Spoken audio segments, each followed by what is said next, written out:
We will study question number 5. Half the perimeter of a rectangular garden whose length is 4 meter more than its width is 36 meter. Find the dimension of the garden. We will study this. Perimeter of rectangle क्या होता है? 2l plus b, 2 into l plus b. Let the width be x and length be y. हमें width के लेनी है x, length be y. ये आप single variable equation से भी सॉल्व कर सकते हो, बहुत इजी है उससे। यहाँ पे लेकिन 2 वेरिएबल इक्वेशन से करना है, तो एक बारी मैंने एक को x और दूसरे को y लिया है। अगर मैं इसे सिंगल से करना चाहूँगा तो कैसे करूँगा वो मैं इस बॉक्स में बाद में अभी क्लैरिफाई कर दूंगा, ठीक है। और हो सकता है काफियों को समझ भी आ गया सिंगल इक्वेशन से कैसे हो सकता है। सिंगल से भी चलो हाथ हाथ करते हैं। ये है 2 वेरिएबल। सर लेकिन अगर क्वेश्चन में ये नहीं दिया हो कि हमें इसे 2 वेरिएबल से ही सॉल्व करना है तो हम वैसे कर सकते हैं खाली, मतलब क्योंकि इस क्वेश्चन में नहीं दिया है कि हमें 2 वेरिएबल से सॉल्व करना है। लेकिन चैप्टर वो है इसलिए मैं वैसे कर रहा हूँ, अब कर सकते हो, कोई दिक्कत नहीं है, ठीक है।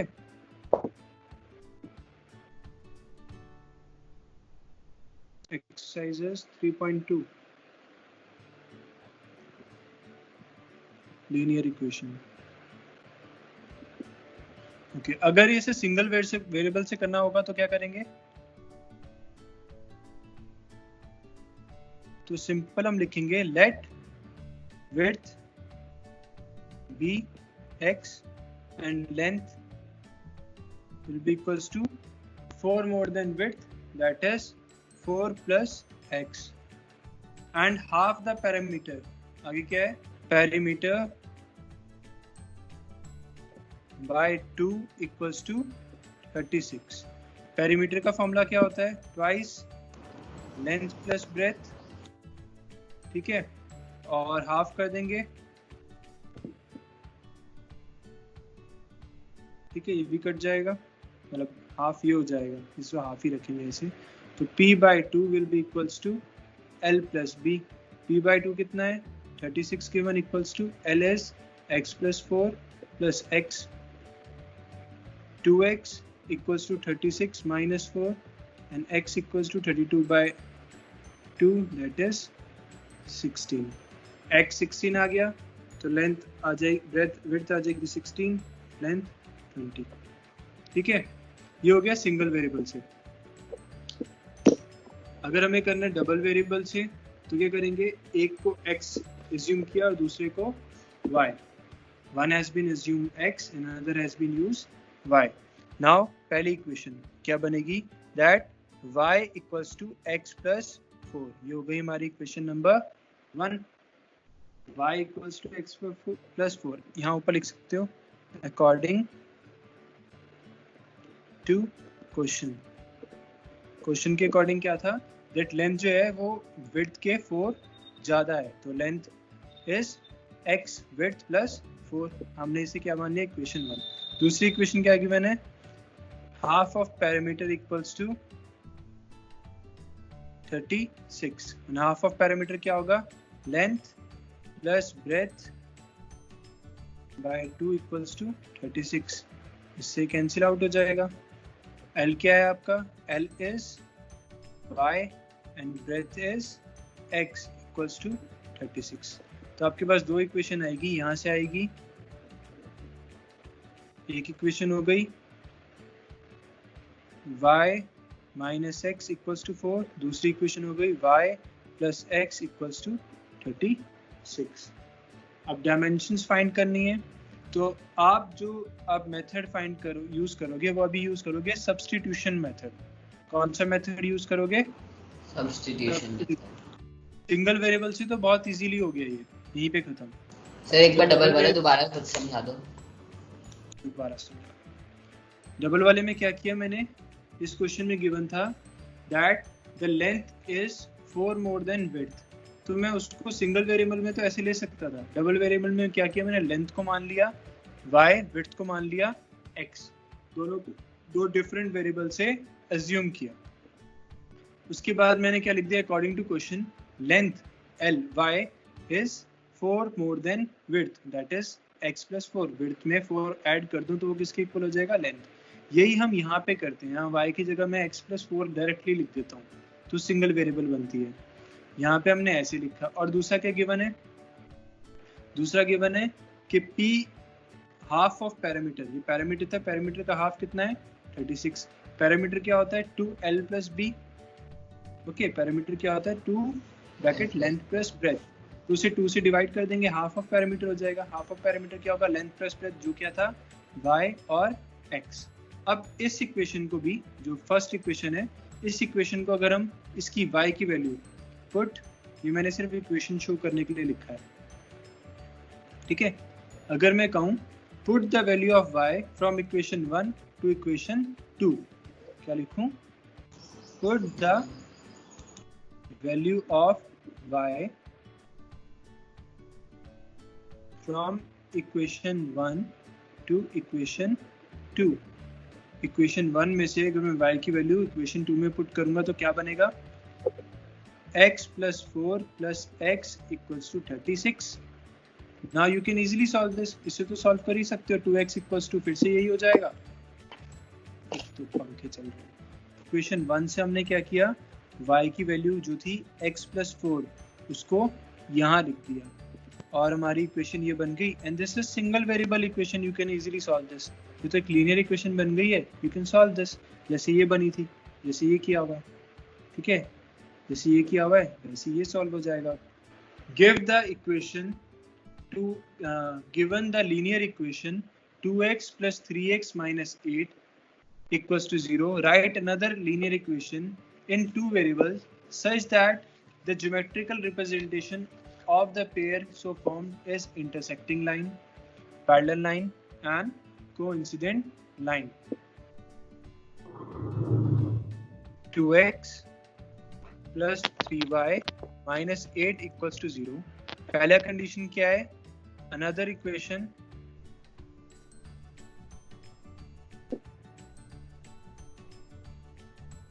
as intersecting line, एक intersecting line की इक्वेशन आपको फॉर्म करनी है।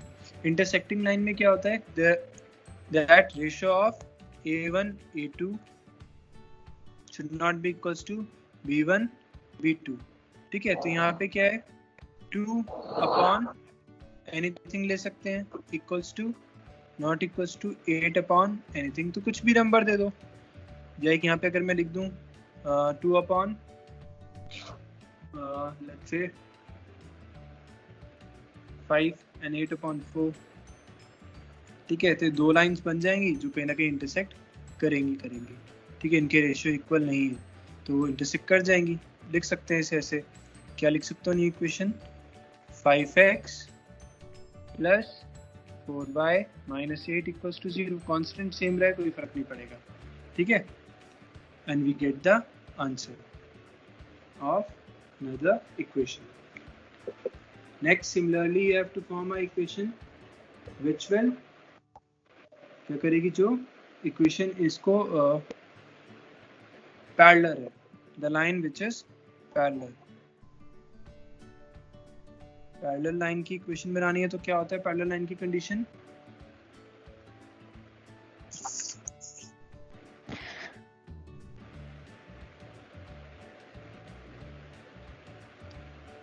equals to c1 upon c2 या not equals to c1 upon c2, not equals to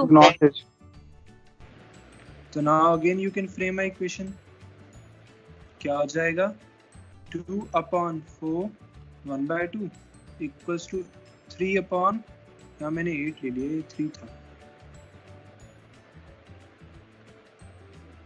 ठीक है, equals to 3 upon let's say 3 upon 6, ये भी 1 by 2 हो जाएगा, not equals to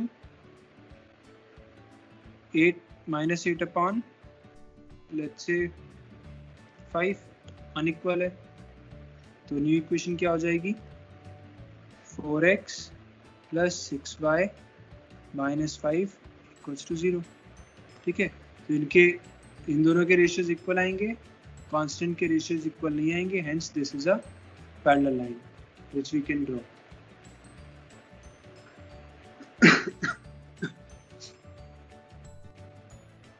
नेक्स्ट है to show that it is a coincident line। coincident line किस condition पे होती है? सब इक्वल। सर जब उसके रेशियो इक्वल होते यस हैं। Sir, when Sir, all the सारे रेशियोज इक्वल हो।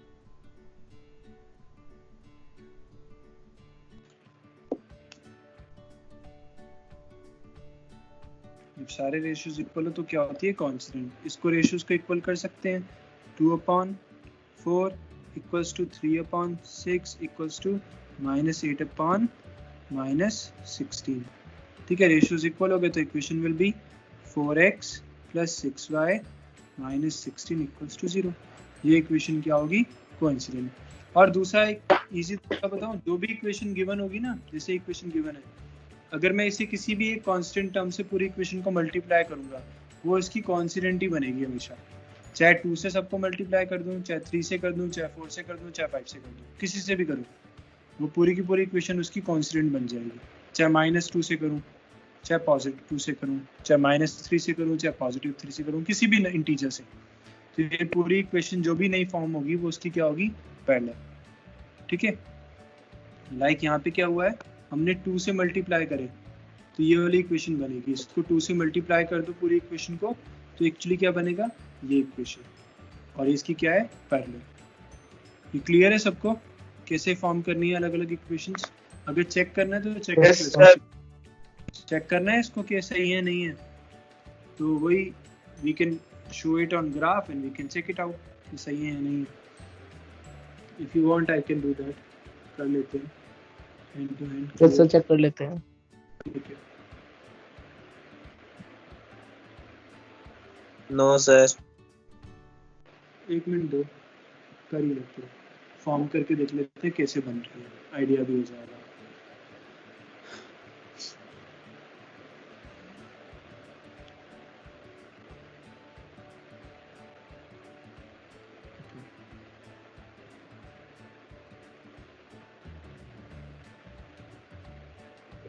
सभी क्वेश्चंस को एक साथ okay. Is this visible to all of you now? ये सबको विजिबल है ना? पहली इक्वेशन हमारी जो गिवन थी that is 2x plus 3y minus 8 equals to 0, ये गिवन था। नेक्स्ट इक्वेशन जो हमने बनाई that was a intersecting line, वो क्या थी 5x plus 4y minus 8 equals to 0। ये इंटरसेक्टिंग पॉइंट इसका दिख रहा है सबको? ठीक है, ये पॉइंट क्या है, पॉइंट ऑफ इंटरसेक्शन। ठीक है, चाहे पॉइंट्स में करा लेकिन हाँ इंटरसेक्ट तो कर ही रहा है। नेक्स्ट हमने क्या बनाई थी, फिर हमने बनाई थी एक पैरेलल लाइन की equation that was 4x plus 6y minus 5 equals to 0। ये लाइन किसके पैरेलल होगी, ग्रीन वाली लाइन की। ग्रीन वाली लाइन क्या थी हमारी इक्वेशन 1, यहाँ ग्रीन बना हुआ है, ये इक्वेशन 1 थी। इसके इंटरसेक्टिंग बनाई, वो इंटरसेक्ट कर गई। उसके पैरेलल रेड वाली बनाई है, वो क्या है पैरेलल, इजीली शो हो रही है। नेक्स्ट हमने लाइन बनाई है कोइंसिडेंट, वो क्या बनी है 4x plus 6y minus 16 equals to 0, और ये लाइन इसके अंदर कोइंसिडेंट हो गई। डार्क रेड और ग्रीन लाइन कैसे दिख रही है हमें अब, रेड। ग्रीन पे करूंगा तो वो ग्रीन दिखेगी, अब आपको ग्रीन रेड मिक्स दिख रही है। क्लियर है सबको? Yes sir. तो हमने जो बनाई है इक्वेशन ये सही है। अब नेक्स्ट चलते हैं अगले क्वेश्चन पे। ये अब सब बना लोगे ना ऐसे equations?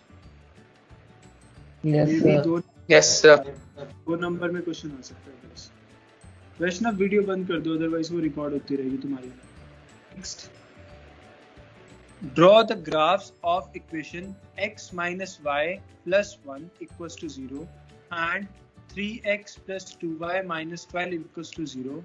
Determine the coordinates of the vertices of the triangle formed by these lines and the axis and the x-axis and the shape of a triangular region. ठीक है, ये क्वेश्चन करते हैं. इसी क्वेश्चन में एक ऐड कर लेना, कभी कभी आता है जो क्वेश्चन आता है 3 नंबर्स का, find the area of that triangle also. ठीक है, इसी में क्या ऐड कर देते हैं, find the area of triangle form. इससे इन लाइन से जो भी ट्रायंगल फॉर्म होगा उसका एरिया, इवन ट्रायंगल फॉर्म हो जाता है. अगर 4 लाइन दी होती है तो एक स्क्वायर या रेक्टेंगल फॉर्म हो जाता है, उसका एरिया पूछ लेते हैं. कई बार 3 लाइन देंगे, तीनों लाइंस को इंटरसेक्ट कराने के लिए बोलेंगे, ट्रायंगल बनेगा, उसका एरिया फॉर्म पूछेंगे. तो कोऑर्डिनेट्स निकालेंगे. कोऑर्डिनेट से आप यूज कर सकते हो, लास्ट ईयर आपने एरिया ऑफ ट्रायंगल सीखा था हीरोस फॉर्मूला से. क्वेश्चन की ग्राफ किस किस के बनाने हैं, that is x minus y plus 1 equals to 0. पहली इक्वेशन ये है. And second equation is 3x plus 2y minus 12 equals to 0. You have to draw graph of this. Graph बनाने का तरीका वही है जैसे बताया गया था. ऐसे करके टैबुलर फॉर्म्स बनाओगे और इनके कोऑर्डिनेट्स, 2 कोऑर्डिनेट्स या 3 कोऑर्डिनेट्स फाइंड आउट करोगे. This will be, you can say, मैं यहाँ पे y रख रहा हूँ और x will be equals to y minus 1.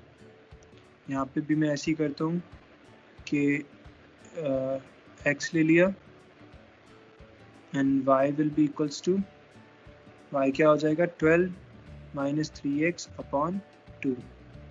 ठीक है, अब यहाँ कोऑर्डिनेट्स की वैल्यू निकालनी स्टार्ट करेंगे. Let y equals to 0. अगर y 0 होगा तो x कितना हो जाएगा -1. y 1 होगा तो x 0. बस 2 कोऑर्डिनेट आ गए, इज इनफ. इसी में हमारी पूरी लाइन ड्रॉ हो जाएगी. तीसरा भी निकाल सकते हो, y 2 तो ये हो जाएगा 1. यहाँ पे निकालते हैं. Let x equals to 0, y will be 6. x equals to 1 तो 9/2, x इक्वल्स टू 2 लेते हैं. x equals to 2, 6 minus 12 is 6, तो y will be equals to 3. इन 2 कोऑर्डिनेट से भी हमारी लाइन ड्रॉ हो सकती है. अब इसको देखते हैं ग्राफ पे लाइन कैसे बन रही है. सबसे पहले उनके कोऑर्डिनेट्स क्या आ रहे हैं. x minus y plus 1, x minus y plus 1 equals to 0. और सेकेंड इक्वेशन थी 3x plus 2y, 3x plus 2y minus 12 equals to 0.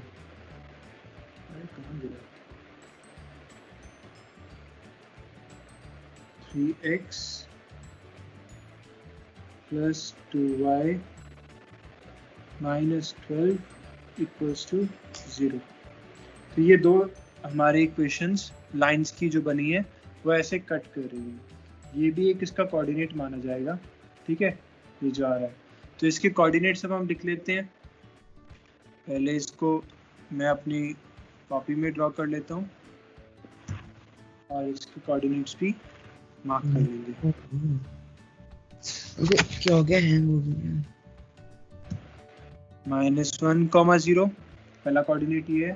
दूसरा इनका इंटरसेक्टिंग पॉइंट क्या है 2, 3.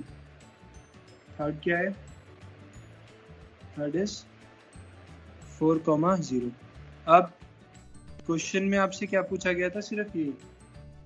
ठीक है, ये तीनों पॉइंट्स हमने नोट कर लिए. इसके क्वेश्चन में आपसे पूछा गया था, क्वेश्चन क्या था, determine the coordinate of vertices of triangle formed by the lines and the x axis. तो लाइंस और एक्स एक्सिस पे कौन कौन से वर्टिसेस हैं उसको फॉर्म करके दिखाना था, वो हमने कर ही दिया है. कौन कौन से आए हैं, लाइन ने कोऑर्डिनेट बनाया वो था 2, 3. एक्स एक्सिस ने एक कोऑर्डिनेट बनाया -1, 0 और दूसरा कोऑर्डिनेट बनाया 2, 0. ठीक है, इसी क्वेश्चन में मैं जो ऐड ऑन कर रहा हूँ वो है and shade the triangular region. Shade तुम कर ही लोगे इसके अंदर बहुत इजी से पेंसिल से, ठीक है। मैं ऐड कर रहा हूँ find the area of this triangle form.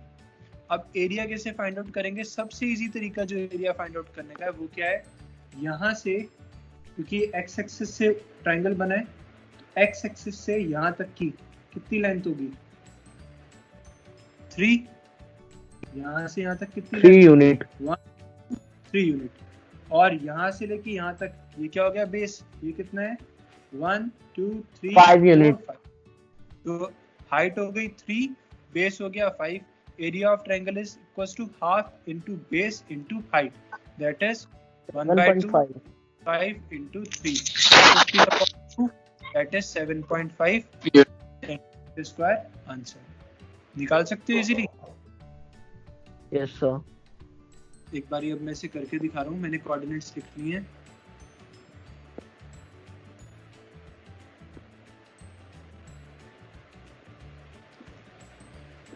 ठीक है, these are the coordinates। ये आपके पास 3 कोऑर्डिनेट्स थे ट्रायंगल के। अगर क्वेश्चन में आए find the area of triangle formed, जो ट्रायंगल फॉर्म्ड हुआ उसका एरिया फाइंड करो, तो क्या हो जाएगा? हम इस वाले सेगमेंट को क्या मानेंगे? Height, and height will be equals to 3, क्योंकि वाई एक्सिस पे जहां कट कर रहा है उसकी क्या कराएगी? हाइट, ठीक है। And this will be consider as base B. b will be equals to कितना है? -1 to 4। कितना डिफरेंस होगा? 5 का। ये निकालना आना चाहिए सबको। कैसे निकला ये निकला है 4 minus -1, that is 4 plus 1 equals to 5, ठीक है। ऐसे निकलता है इंटीजर्स का डिफरेंस, 7th क्लास में पढ़ा होगा। And area of triangle will be equals to half into base into height, that is 1/2 into 3 into 5 equals to 15/2, that is 7.5 units. क्योंकि यहाँ पे यूनिट्स सेंटीमीटर या मीटर किसी में नहीं लिखी हुई थी, तो हम यहाँ सिर्फ यूनिट्स स्क्वायर कर देंगे, ठीक है। ना सेंटीमीटर लिखेंगे ना कुछ और, यूनिट स्क्वायर लिखते हैं। इसका मीनिंग है जो भी यूनिट होगी उसका स्क्वायर, बस। क्लियर है? Is it clear to all of you? Yes sir. Yes sir। Now to the next part।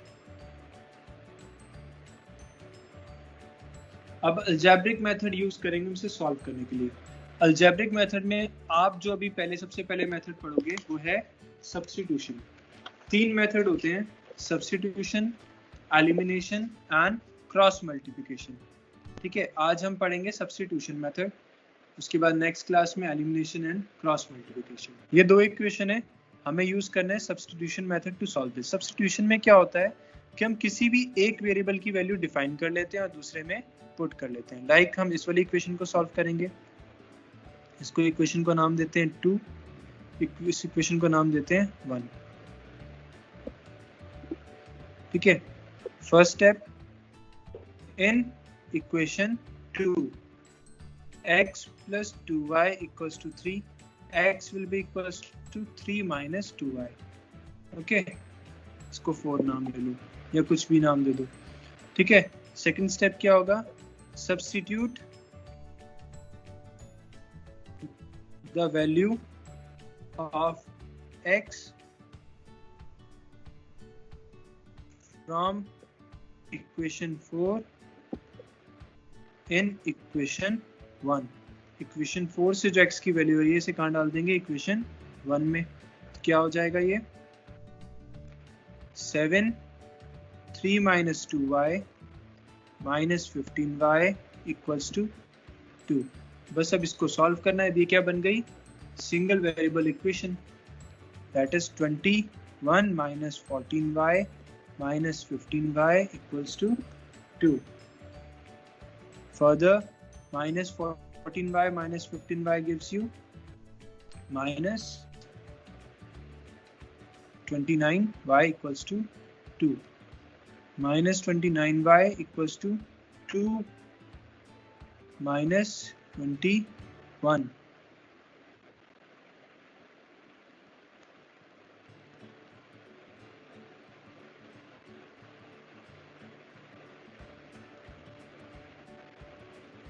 y equals to 19/29.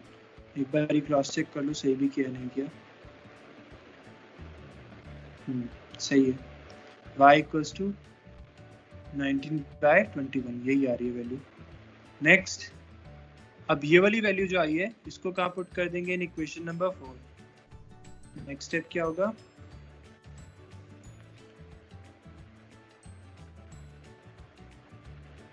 Put the value, third step, put the value of y in equation 4. Equation 4 में क्या रखेंगे? Value of y. Equation 4 क्या थी? ये that was x equals to 3 minus 2y. इसके अंदर y की value put करेंगे. y equals to 19/29. x equals to 3 minus 2 into 19/29. LCM लेंगे, सॉल्व करेंगे and your answer will be 29 into 3 minus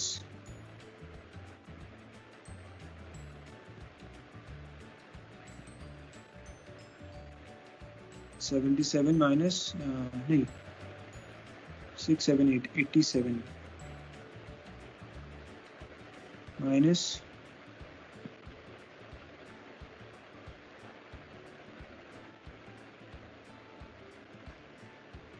ये आपका आंसर आ जाएगा.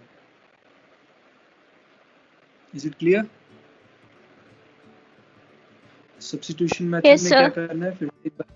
सर एक बार फिर से पूरा बता दो. सबसे पहले आपके पास फिर से बता रहा हूँ. अब you will be having 2 equations. आपने एक को इक्वेशन 1, एक को इक्वेशन 2 मान लिया.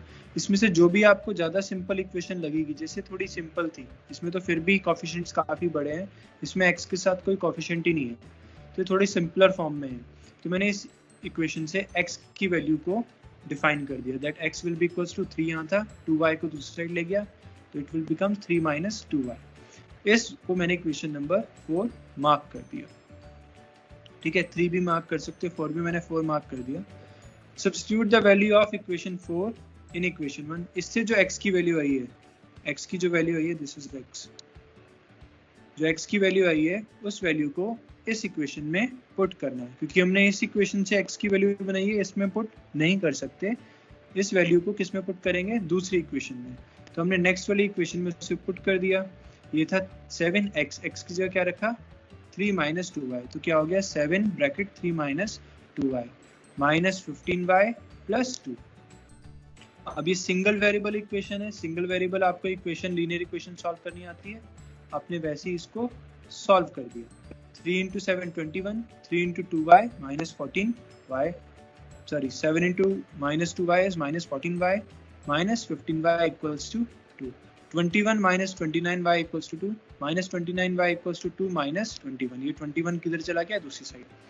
minus 29y equals to minus 19. Negative sign दोनों साइड कैंसिल आउट हो जाएंगे, answer will be y equals to 19/29. अब ये जो वैल्यू आई है, इस वैल्यू को कहाँ पुट करेंगे? इस इक्वेशन में जो हमने बनाई थी इक्वेशन नंबर 2 से. जो 4 इक्वेशन हमने फ्रेम करी थी, वेरिएबल को दूसरी साइड ले जाके वो और उसको पुट किया and we got our answer.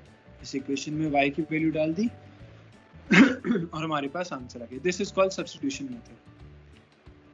Most of the cases ये मेथड इजीली वर्क कर जाता है जब आपके पास अंडर रूट या इर्रेशनल नंबर्स के कोफिशिएंट हो, तब थोड़ा सा ये प्रॉब्लम करता है. क्लियर है? आगे चलते हैं. Exercise number 3.3. मैं सीधा क्वेश्चन लिख रहा हूँ. ठीक है, क्वेश्चन लेते हैं 2. 1 इजी है, 2 लेते हैं. आंसर 1 का second part, that is s minus t equals to 3, और सेकंड इक्वेशन है s upon 3 plus t upon 2 equals to 6. तो कौन सी इक्वेशन सॉल्व करना ज्यादा अच्छा रहेगा? ये वाली या ये वाली? ऑफ कोर्स ये वाली, बिकॉज ये क्या है? थोड़ी सिंपलर. ये वाली थोड़ी क्या है, कॉम्प्लेक्स, मतलब कॉम्प्लेक्स भी नहीं कहेंगे, थोड़े सा इसमें डिवाइड हो रखे हैं अलग अलग कोफिशिएंट्स। इसमें कोफिशिएंट है ही नहीं है, तो इसे एक सिंपल लिख सकता हूँ,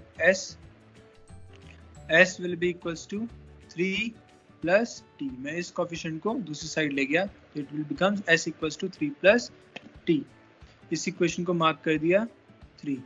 सेकंड अब स्टेप क्या होगा, put the value of s from equation 3 to equation 2। 3 में से s की वैल्यू 2 में पुट करना है। तो क्या है, s अपॉन 3 था, तो s की जगह क्या हो जाएगा, 3 plus t upon 3 plus t upon 2 equals to 6। अब ये लीनियर इक्वेशन बन गई सिंगल वेरिएबल की, सॉल्व कर दो। 3 upon 3 is 1 plus t upon 3, मैंने इसको ब्रेक कर दिया दोनों, ठीक है, plus t upon 2 equals to 6। 1 को दूसरी साइड ले जाऊंगा और इनका एलसीएम कर दूंगा। एलसीएम करूंगा तो क्या होगा, 3 और 2 का एलसीएम आता है 6, और ऊपर 2t plus 3t equals to 6 minus 1। 1 को क्या किया, दूसरी side transfer. This will be 5t upon 6 equals to 5, and t will be equals to 5 into 6 upon 5, t will be equals to 6। यहाँ से हमारे पास क्या वैल्यू आ गई, t की, that is 6। अब इस t की वैल्यू को कहाँ पुट कर देंगे, इन इक्वेशन नंबर 3। मैं यहीं पे कर रहा हूँ इसको भी।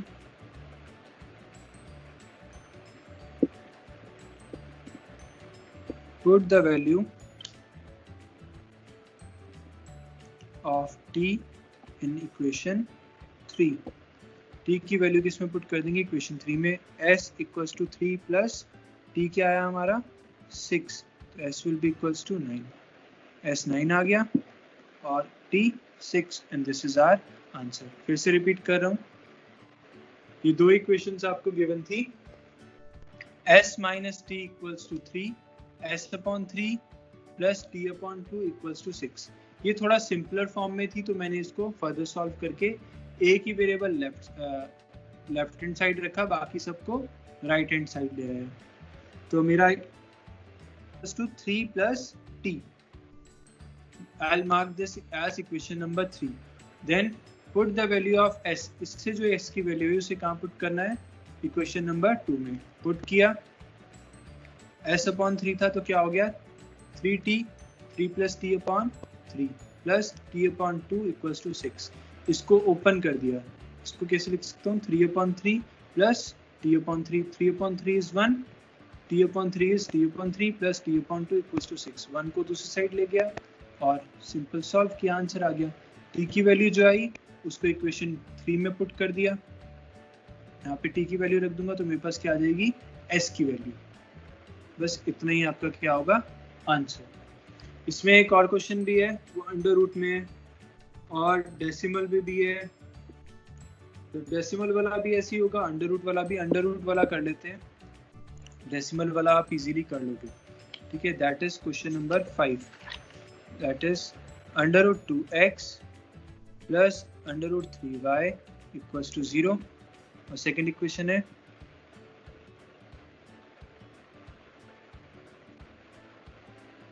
अंडर रूट सिर्फ इंटीजर्स के ऊपर है, मतलब नंबर्स के ऊपर है, वेरिएबल्स के ऊपर नहीं है। अभी ये मैं क्या हो जाएगा, इनमें से किसी भी एक को सॉल्व कर लेते हैं। लेट्स से इसको ही करते हैं, सेकंड वन को। सेकंड वन क्या बन जाएगा, under root 3x equals to under root 8y, x will be equals to under root 8 by under root 3y, ठीक है। मैंने इसको ये फ्रेम कर दिया एज ए इक्वेशन 3। x की वैल्यू आ गई है, फिर क्या हो जाएगा, put the value of x from equation 3 to equation 1। Equation 3 से x की वैल्यू इसमें 1 में पुट कर देंगे, तो क्या हो जाएगा, अंडर रूट 2 x की जगह क्या आएगा, into under root 8 upon under root 3y plus under root 3y equals to 0। तो ये हो जाएगा 2 इंटू 8 कितना होता है √16y upon √3 plus √3y equals to 0। इसको फर्दर सॉल्व कर सकते हैं कैसे? √16 इज 4y एलसीएम लेंगे √3, यहाँ पे कुछ नहीं है नीचे तो क्या मानेंगे 1, √3 इंटू √3 क्या बन जाएगा 3y इक्वल्स टू 0। इस √3 को अगर मैं इधर ले जाऊं तो हो जाएगा ये,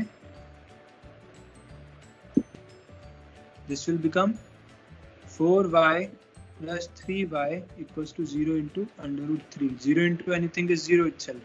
4 plus 3, 7y equals to 0 and y equals to 0. Answer आ गया। y 0 इसको equation number 4 they the. Put the value of y in equation 3.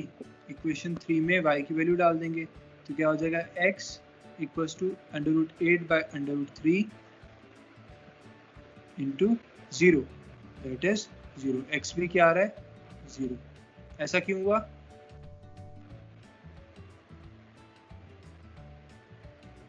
ऐसा क्यों हुआ?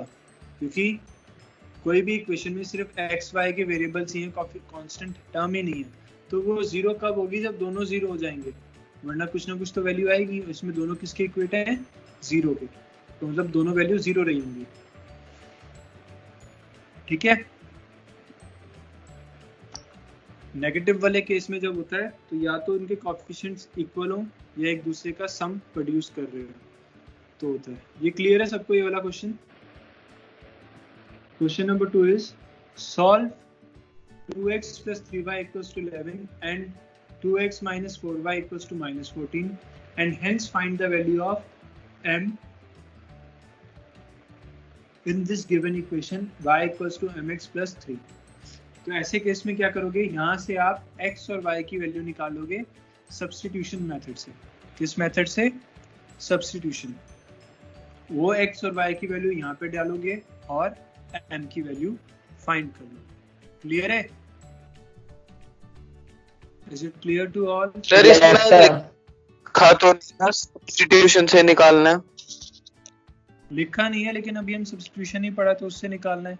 इसे आप एलिमिनेशन से भी कर सकते हो, क्रॉस मल्टीप्लिकेशन से भी कर सकते हो, लेकिन वो भी मैंने पढ़ाया कहाँ है। ठीक है, तो जब मैं वो पढ़ा दूंगा उसके बाद चाहे कुछ भी यूज करना, एलिमिनेशन करना, क्रॉस मल्टीप्लिकेशन करना, that is up to you. Because अभी हमने एक सब्स्टिट्यूशन ही पढ़ा है तो इसे सब्स्टिट्यूशन से ही करना।